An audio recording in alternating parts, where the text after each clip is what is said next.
আপনার হাতে যদি সুযোগ আসে আর সে সুযোগ যদি আপনি ব্যবহার না করেন তাহলে দোষটি কার?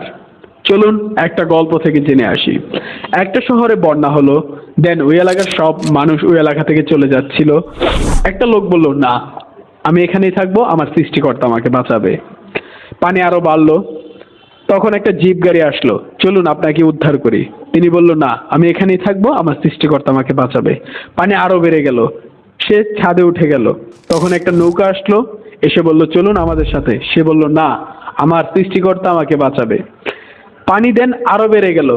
তখন একটা হেলিকপ্টার আসলো। হেলিকপ্টার এসে বলল, চলুন আমাদের সাথে, আপনাকে উদ্ধার করি।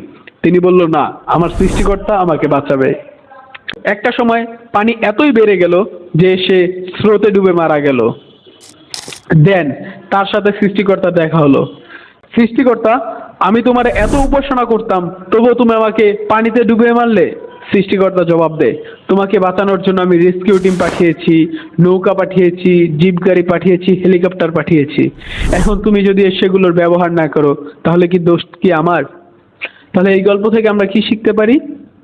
আমাদের হাতে যেই সুযোগই আসুক না কেন, সুযোগের সদ্ব্যবহার করা লাগবে। সুযোগের ব্যবহার যদি আমরা না করতে পারি তাহলে এভাবেই আমাদের ডুবে মারা যেতে হবে। Thank you for watching this video. Don't forget to the like, comment and share.